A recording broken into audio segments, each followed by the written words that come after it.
नमस्कार, मी साक्षी. न्यूज 24 सह्याद्रीमध्ये तुमचं स्वागत.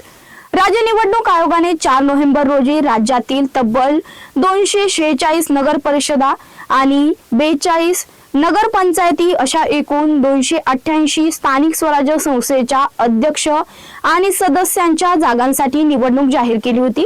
यात भंडारा जिल्ह्यातील भंडारा, तुमसर, साकोली व पवनी नगरपालिकेचा समावेश आहे.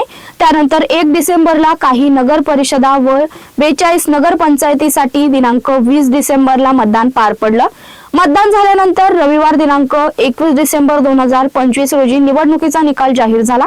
निकालाअंती भंडारा जिल्ह्यातील नगरपालिका नगराध्यक्षपदी 2 ठिकाणी भाजपा व 2 ठिकाणी राष्ट्रवादी काँग्रेस अजित पवार गटाचे उमेदवार निवडून आले. नगर पंचायती आणि नगर परिषदेच्या निवडणुकीचा निकाल राज्याच्या राजकारणात महत्त्वाचा मानला जातो.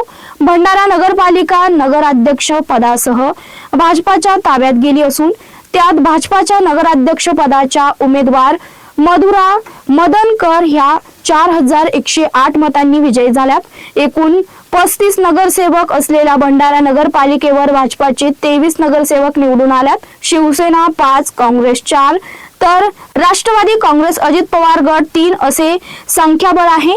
निकालाअंती काँग्रेसच्या नगराध्यक्ष पदाच्या जयश्री बोरकर यांना 2ऱ्या क्रमांकाची तर शिंदे सेनेच्या भंडारा येथील आमदार भोंडेकर यांच्या सौभाग्यवती डॉक्टर अश्विनी भोंडेकर यांना 3ऱ्या क्रमांकाची मते मिळाली. त्याचप्रमाणे तुमसर नगरपालिकेवर नगराध्यक्ष म्हणून अपक्ष असलेले परंतु राष्ट्रवादी काँग्रेस अजित पवार गटाचे तुमसर मोहाडी विधानसभा क्षेत्राचे आमदार राजू कारेमोरे समर्थित सागर भगनी हे 1045 मतांनी विजयी झाले. 25 नगरसेवक असलेल्या तुमसर नगरपालिकेवर सुद्धा भाजपाचे 10 तर राष्ट्रवादी काँग्रेस अजित पवार गटाचे 10, काँग्रेस 3, शिवसेना 1 तर अपक्ष 1 असे संख्याबळ आहे. तर साकोली सेंदूर वाफा नगरपालिकेवर नगराध्यक्षपदी भाजपाच्या देवश्री मनीष कापगते या निवडून आल्यात.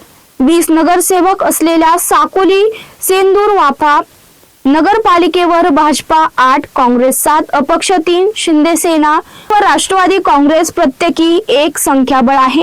तसेच पवनी नगरपालिकेवर नगराध्यक्ष म्हणून राष्ट्रवादी काँग्रेस अजित पवार गटाच्या डॉक्टर विजया नांदुरकर विजयी झाल्यात. 20 नगरसेवक असलेल्या पवनी नगरपालिकेवर भाजपा 13, काँग्रेस 0, शिवसेना 4, राष्ट्रवादी अजित पवार गट 3, अपक्ष 1 असं संख्याबळ आहे. भंडारा, तुमसर, साकोली व पवनी येथे मतमोजणी होऊन निवडणुकीचा निकाल घोषित होताच विजयाची माळ उमेदवारांच्या गळ्यात टाकून विजयाचा जल्लोष पदाधिकारी व कार्यकर्ते तसेच चाहत्यांनी साजरा करीत ढोल ताशाच्या डीजे सह रॅली काढून गुलालाची उधळण करीत असल्याचं दृश्य आहे. या बातमीचा इथे संपतो. तुम्ही पाहता न्यूज 24 सह्याद्री.